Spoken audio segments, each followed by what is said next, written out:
Hey everyone, welcome to Judging for the Win. I'm Dave, and this is my daily ruling. Today's question was suggested by a viewer. Thanks to Blake Williams for this one.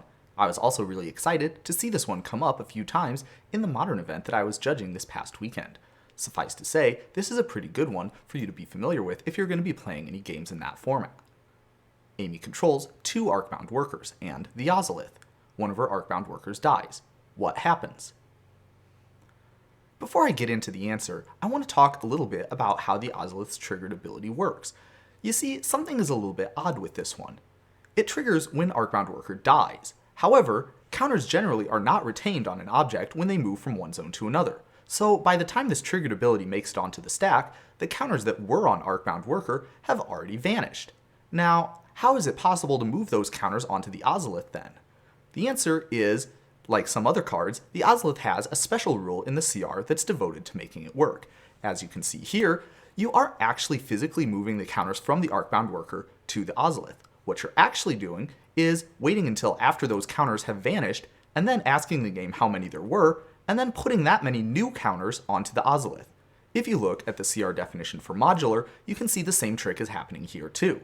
The counters aren't actually moving from the creature with modular to the new creature, rather, you're waiting until after that creature dies, which means that the counters have vanished, and then asking the game how many there were, and then putting that many new counters on the creature that you're targeting. With all that in place, now you can see exactly what's going to go on here.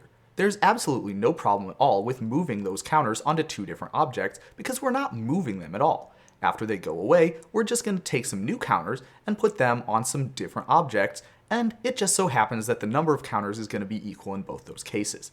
So there's no problem at all with putting 1+1+1 counter on the Ozolith and 1 on the remaining Arcbound worker, and that's exactly what's going to happen in this case. Now, because a lot of these decks also play this card Hardened Scales, I wanted to talk a little bit about what would happen if that was involved in this interaction. Of course, the Hardened Scales is going to take the 1+1+1 counter going onto the remaining Arcbound worker and turn it into 2, however, it is not going to do the same thing for the +1+1 counter that's being put onto the Ozolith. That's because, if you look at the ability on Hardened Scales, you can see that it only cares about +1+1 counters being put onto creatures you control, which the Ozolith is not. Therefore, that counter will just stay as 1 counter. However, of course, when you move that +1+1 counter from the Ozolith onto a creature later on, that would count as a creature getting a +1+1 counter, so Hardened Scales would interact with that to give you an additional one. And that's all I have for you today. How did you do? Join me again tomorrow for another daily ruling, but until then, I hope you have a great day.